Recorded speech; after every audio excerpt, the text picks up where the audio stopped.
Setelah penyebaran Islam di wilayah Patani telah berkembang, maka Islam telah menjadi agama utama di rantau tersebut.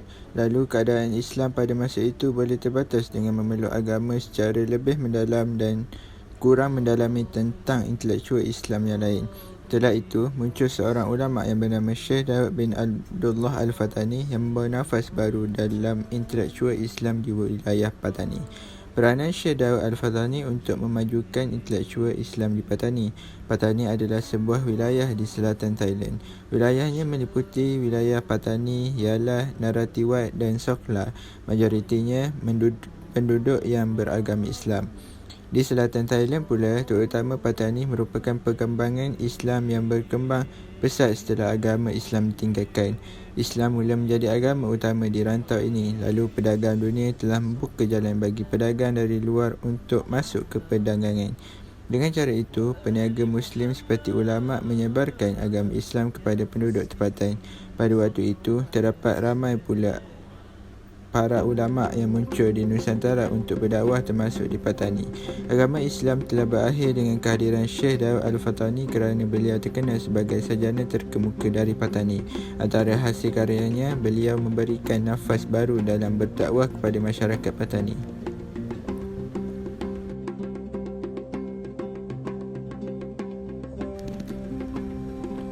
Nama sebenar beliau ialah Syekh Wan Daud bin Syekh Wan Abdullah bin Syekh Wan Idris atau Tok Wan Derasid. Beliau lebih dikenali sebagai Tok Syekh Daud Fatani kerana gelaran kehormat yang diberikan kepada beliau di atas pengiktirafan umat Islam atas segala sumbangan dalam bidang keagamaan dan keilmuan. Beliau dilahirkan pada tahun 1720 Masihi atau 1133 Hijrah di Kampung Kerisik, Patani. Kampung beliau dipercayai merupakan ibu kota kerajaan Islam Patani pada abad ke-13 Masihi atau 7 Hijrah dan 14 Masihi atau 8 Hijrah. Beliau merupakan bangsa Melayu kerana asal-usul keluarga dan keturunan sebelah bapa. Ibu beliau pula dari Patani yang merupakan sebuah daripada negeri di Kepulauan Melayu.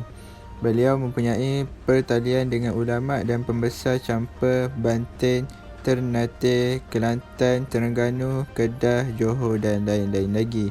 Beliau merupakan anak sulung daripada 6 orang adik-beradik iaitu Syekh Wan Abdul Qadir, Syekh Wan Abdul Rashid, Syekh Wan Idris, Syekh Wan Nik dan seorang adik perempuan yang namanya belum diketahui.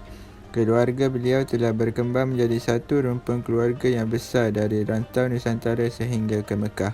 Akhirnya, beliau meninggal dunia pada tahun 1879 Masihi atau 1297 Hijrah ketika berumur 159 tahun Masihi atau 164 tahun Hijrah dan dimakamkan di Taif berdekatan dengan kubur Sayyidina Abdullah bin Abbas.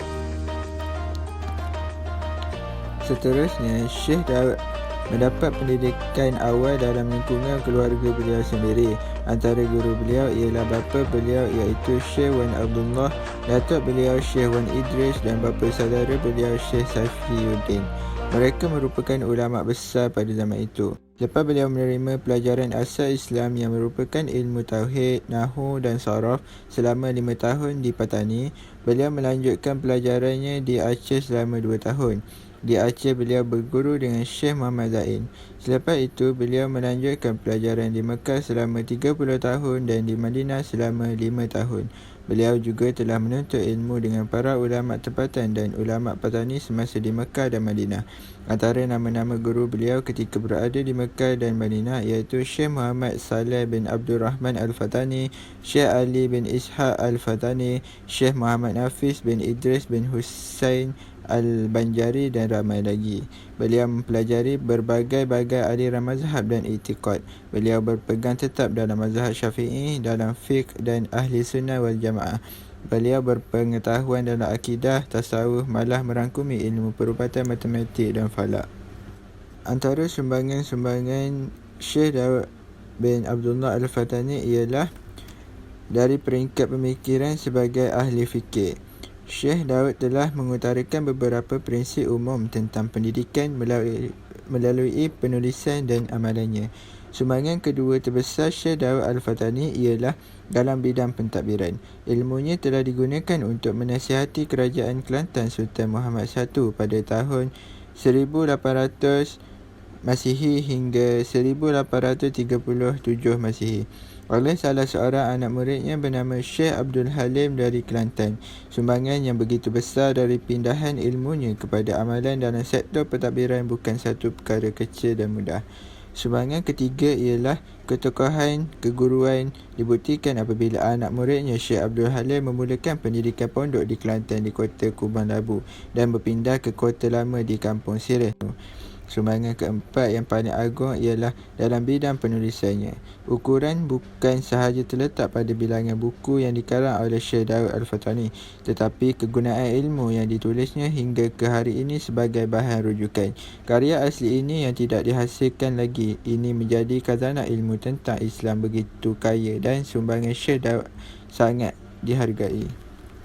Antara karya Syekh Daud Al-Fatani yang pertama ialah Syekh Daud Al-Fatani diperakui mempunyai pengetahuan yang lebih daripada mencukupi untuk tampil sebagai seorang ulama utama Melayu Indonesia pada tempoh transisi abad ke-18 Masihi dan 19 Masihi. Yang kedua, beliau merupakan seorang cendekiawan Islam yang digelar Bahjah al-Din, keelokan agama, dan Tuan Kitab kerana karya-karyanya agungnya yang amat terkenal bagi para penadah kitab Jawi. Yang ketiga, Syekh Daud Al-Fatani telah mengarang kitab-kitab dalam pelbagai bidang dan merangkumi hampir semua cabang ilmu Islam. Yang keempat, Syekh Daud Al-Fatani juga merupakan seorang ulama Melayu yang paling banyak menghasilkan karya ilmu dalam bahasa Melayu Jawi dan Arab sehingga lebih 300 karangan kitab mengikut sumber yang dipercayai.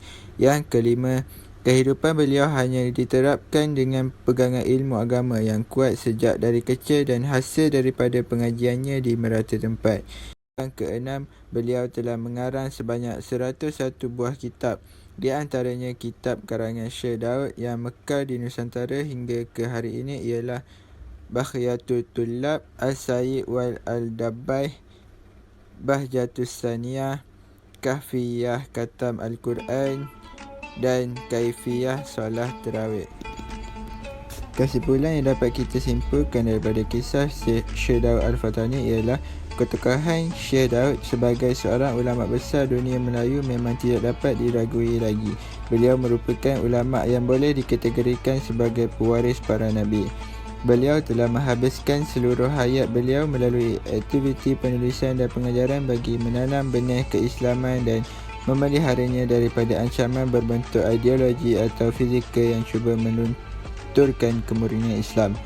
Syekh Daud Al-Fatani ini memainkan peranan yang penting dan tidak ternilai harganya dalam sejarah perkembangan pemikiran Islam di alam Melayu. Dengan ini, ketokohan beliau sewajarnya dicontohi dan setiap khazanah ilmu yang ditinggalkan oleh ulama tasawuf ini. Hal ini sangat penting untuk mengembalikan jati diri Islam dalam kalangan masyarakat Melayu yang seolah-olah semakin tenggelam dalam arus kemodenan.